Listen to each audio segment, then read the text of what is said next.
We support the one China policy. We support all that we've done in the past. But that does not mean that China has the ability,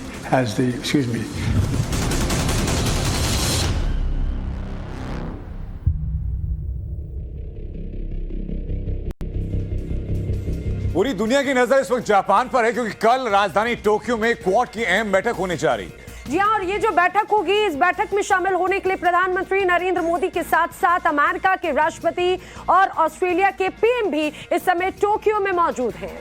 लेकिन इस महा बैठक से पहले ही चीन tension में है और उसकी ओर से बयान पर बयान सामने आ रहा है। आखिर अब की बार क्वाड में ऐसा क्या होने जा रहा है, क्या हो रहा है जिससे कि ड्रैगन दहशत में है, ये रिपोर्ट के जरिए आपको समझाता है।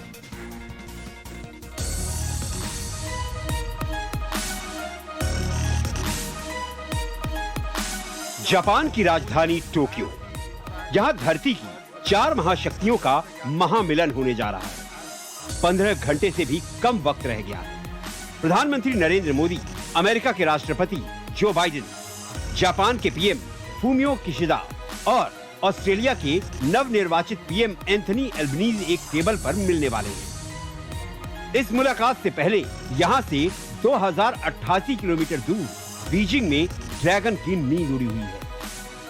यकीन मानिए, शायद आज की रात चीनी राष्ट्रपति शी जिनपिंग को नींद नहीं आने वाली है, क्योंकि उनकी नजर तो टिकी है टोक्यो पर। पता नहीं 4 महाशक्तियों का क्या फैसला आता है। आखिर 4 देशों की इस महामुलाकात से शी जिनपिंग टेंशन में क्यों हैं? ये बताएंगे आगे, लेकिन पहले आप ये समझिए कि टोक्यो में कल होने वाली क्वाड मीटिंग खास क्यों है। पिछले 3 महीने से जारी रूस यूक्रेन युद्ध के बीच ताइवान में ड्रैगन की हवाई घुसपैठ लगातार बढ़ रही है। साउथ चाइना सी से जापान सागर तक चीन अपनी धमक बढ़ा रहा है। ऑस्ट्रेलिया के पास सोलोमन आइलैंड में चीन नेवी बेस बनाने की तैयारी में है, जबकि हिंदुस्तान में लद्दाख से लेकर अरुणाचल तक एलएसी पर ड्रैगन की नापाक नजर बनी हुई है। और इन सब के बीच टोक्यो में क्वाड शिखर सम्मेलन। मंगलवार को होने वाले क्वाड मीटिंग में न सिर्फ रूस यूक्रेन युद्ध पर चर्चा हो सकती है, लेकिन चीन की बढ़ती चालबाजी पर भी क्वाड देश डिस्कशन कर सकते हैं। हालांकि इस मुद्दे पर सारे क्वाड देश एकांत हैं। न सिर्फ दक्षिण चीन सागर, लेकिन भारत प्रशांत क्षेत्र और ताइवान पर चीन की बढ़ती आक्रामकता पर लगाम लगाने के लिए सारे देश अपना प्लान कल की मीटिंग में डिस्कस कर सकते हैं। दरअसल हाल के कुछ सालों में चीन ने न केवल एलएसी पर बल्कि हिंद महासागर में भी भारत पर बढ़त बनाने की कोशिश की है। इसके साथ साथ ड्रैगन पूरे साउथ चाइना सी पर अपना दावा ठोक रहा है। चीन के इन कदमों को सुपर पावर बनने की कोशिशों के तौर पर देखा जाता है। यही वजह है कि अमेरिका भारत के साथ मिलकर क्वाड के विस्तार का काम कर रहा है, ताकि चीन के इन मंसूबों पर पानी फेरा जा सके। 2007 में क्वाड की बात शुरू हुई थी, फिर बात कहीं की कहीं चली गई, कुछ नहीं हुआ। 2017 में शुरू हुई तो चाइना एक तरह का टॉन्ट करता था, ये कुछ नहीं है, तो जैसे पानी में उबाल थोड़ा सा आ जाता है वैसा है, क्वाड का कोई मायने नहीं है और क्वाड कुछ कर नहीं रहा, कर नहीं सकता। परंतु अब पिछले 1 वर्ष में जिस प्रकार से गति पकड़ी है क्वाड की फॉर्मेशन ने और इनकी आपस की मीटिंग्स ने, और जो सीरियसनेस बढ़ गई है, इसके चलते चाइना को टेंशन हो गई है। चाइना साफ तौर पे जानता है कि क्वाड का गठबंधन जो है केवल और केवल चाइना को चेकमेट करने के लिए बनाया गया है, चाहे क्वाड नेशंस को इसका जिक्र करें या ना करें। आज इंडो पैसिफिक के तमाम देश जो हैं वो चाइना की दादागिरी से दुखी हैं। चाइना जो है उनके एक्सक्लूसिव इकोनॉमिक जोन में फिशरीज को एक्सप्लॉयटेशन कर रहा है, बड़े पैमाने पर उनके ऊपर इकोनॉमिक बोझ डाल दिया है थ्रू डेट ट्रैप्स। इसके अलावा वो किसी भी इंटरनेशनल रूल या नियम को फॉलो नहीं करता। एक और क्वाड की मीटिंग शुरू भी नहीं हुई है, क्या फैसले होंगे ये भी तय नहीं है, लेकिन ड्रैगन टेंशन में है। दरअसल क्वाड में शामिल 4 देशों से चीन की खटपट है। भारत की बात करें तो लद्दाख अरुणाचल में सीमा विवाद है, जो तिब्बत को लेकर भी भारत का रुख चीन को खटकता है। तो वहीं अमेरिका से मजबूत रिश्ते ड्रैगन की टेंशन की बड़ी वजह है। अमेरिका की बात करें तो चीन अमेरिका ट्रेड वॉर और दक्षिण चीन सागर मामले में दखल चीन के वर्चस्व को चुनौती है। जबकि जापान और चीन में दक्षिण चीन सागर और सेनकाकू आइलैंड को लेकर विवाद है। ऑस्ट्रेलिया और चीन में समुद्री अधिकारों पर झड़प के साथ ही चीन से रिश्तों में कड़वाहट टेंशन की बड़ी वजह है। क्वाड मीटिंग से पहले चीन की ये टेंशन अब किसी से छिपी नहीं है। चीन के गुआंगझाओ में पाकिस्तान के नए नवेले विदेश मंत्री बिलावल भुट्टो के साथ मुलाकात के बाद पत्रकारों से बातचीत में जब क्वाड पर सवाल हुए तो चाइनीज विदेश मंत्री वांग यी आपे से बाहर हो गए। कह दिया कि क्वाड के नाम पर अमेरिका गिरोह बना रहा है। आजादी एवं खुलेपन के नाम पर अमेरिका क्वाड के नाम पर गिरोह बना रहा है। उसकी योजना इस ग्रुप के जरिए चीन के आसपास के माहौल को बदलने और चीन पर काबू करने की है। अमेरिका की ये रणनीति विफल साबित होगी। लेकिन चीन की टेंशन अभी कहां खत्म होने वाली है। अमेरिकी राष्ट्रपति बाइडेन ने जापानी पीएम के साथ द्विपक्षीय मुलाकात के बाद एक नए एशिया पैसिफिक नेटवर्क बनाने का ऐलान कर दिया है। इसमें शुरुआती तौर पर भारत जापान के साथ 13 देश जुड़ेंगे। चीन की चालबाजी पर सिर्फ क्वाड मीटिंग में ही चर्चा नहीं होगी, जबकि बहुत संभव है कि जब टोक्यो में पीएम मोदी और प्रेसिडेंट बाइडेन मिलेंगे तो पूरे इंडो पैसिफिक रीजन की सुरक्षा पर चर्चा हो। दुनिया भर में कोई भी भारतीय आज सीना तान करके आंख में आंख मिला करके हिंदुस्तान की बात बड़े गर्व से कर रहा है। ये परिवर्तन आया।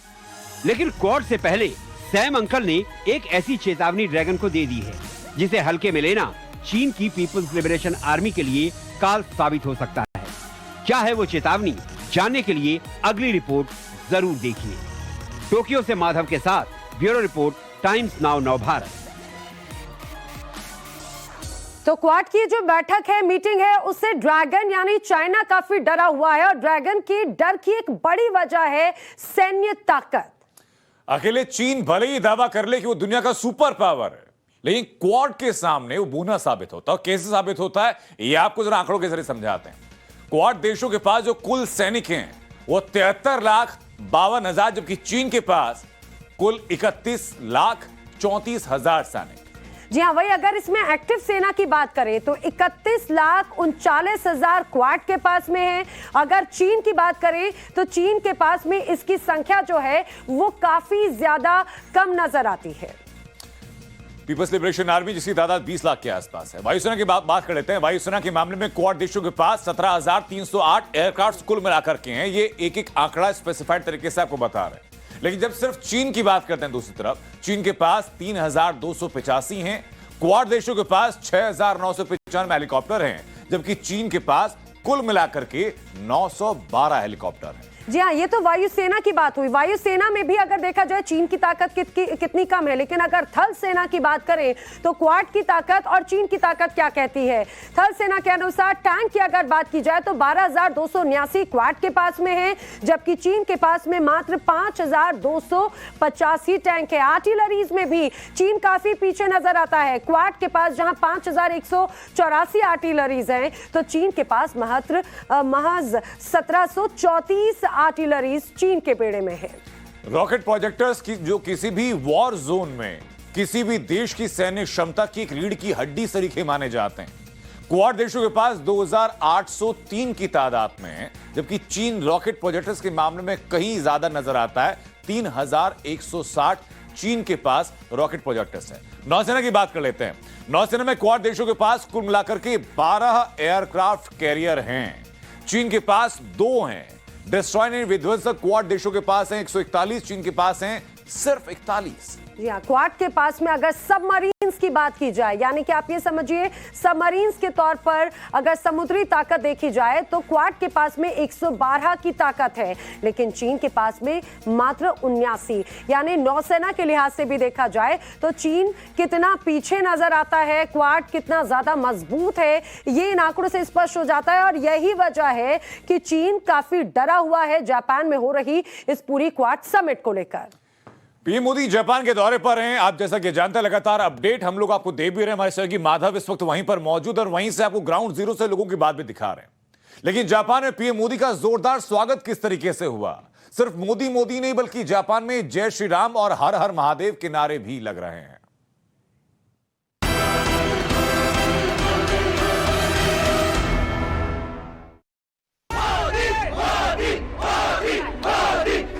नारे, ये स्लोगन भारत के किसी चुनाव प्रचार में नहीं लग रहे हैं।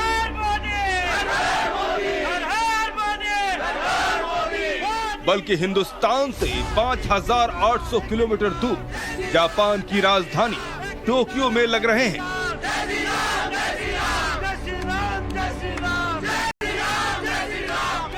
प्रधानमंत्री नरेंद्र मोदी जापान में हैं। जैसे ही प्रधानमंत्री नरेंद्र मोदी टोक्यो में भारतीय समुदाय के लोगों को संबोधित करने के लिए पहुंचे तो पूरा हॉल मोदी मोदी के नारों से गूंज उठा।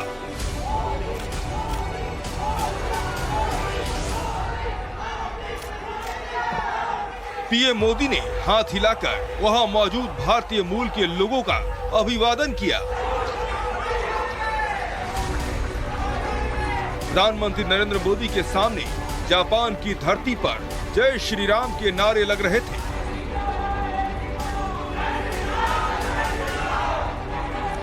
जापान में हर हर महादेव के नारे लग रहे थे।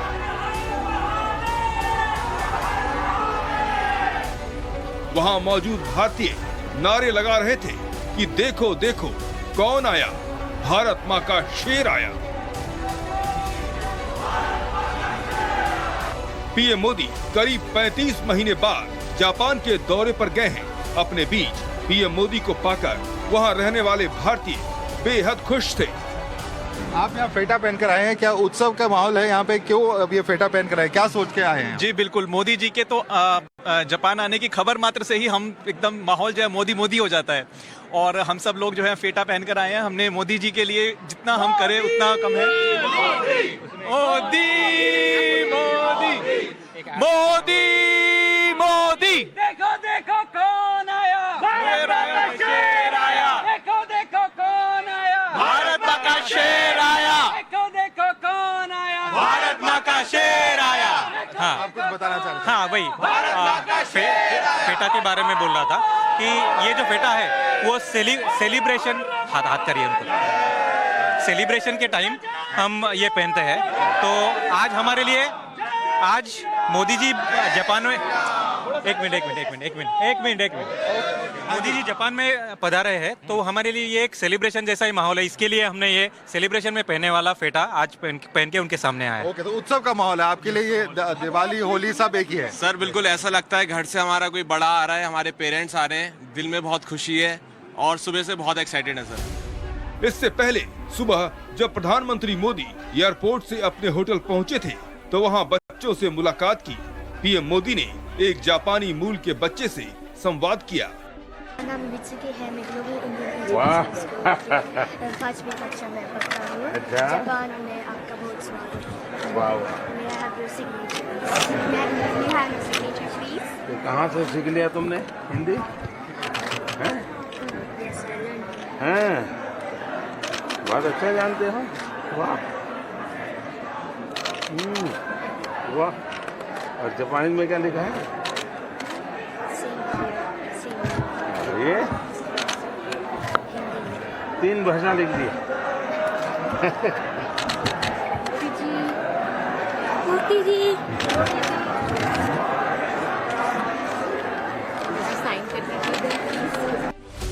प्रधानमंत्री नरेंद्र मोदी के लिए मंगलवार का दिन बेहद अहम है, क्योंकि मंगलवार को वो अमेरिका के राष्ट्रपति जो बाइडेन से मुलाकात करेंगे। इसके अलावा क्वाड की अहम बैठक में शामिल होंगे, जहां वो चीन को भारत, अमेरिका, ऑस्ट्रेलिया और जापान के चक्रव्यूह में घेरने की रणनीति पर चर्चा करेंगे। टोक्यो से माधव, टाइम्स ऑन भारत के लिए।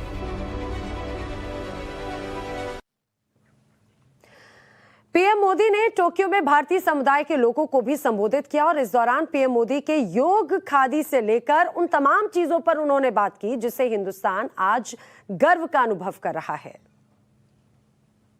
आज भारत अपनी सभ्यता, अपनी संस्कृति, अपनी संस्थाओं के, अपने खोए हुए विश्वास को फिर से हासिल कर रहा है। दुनिया भर में कोई भी भारतीय आज सीना तान करके, आंख में आंख मिला करके हिंदुस्तान की बात बड़े गर्व से कर रहा है। ये परिवर्तन आया है। जापान में भी शायद ही कोई होगा जिसको योग की कल्पना न हो। हमारा आयुर्वेद, हमारी पारंपरिक चिकित्सा पद्धति, आजकल तो हमारे मसाले सब दूर, उसकी मांग बढ़ रही है। लोग हमारी हल्दी मंगवा रहे हैं। इतना ही नहीं साथियों, हमारी खादी, वरना तो आजादी के बाद धीरे धीरे उन नेताओं के कॉस्ट्यूम बनकर के रह गई थी। कोरोना के शुरुआती दिनों में जब सब बंद था, उस संकट के कालखंड में भी भारत सरकार एक क्लिक बटन दबा करके एक साथ करोड़ों भारतीयों तक आसानी से उनके लिए जो मदद पहुंचानी है पहुंचा पाते थे। और जिसके लिए मदद तय थी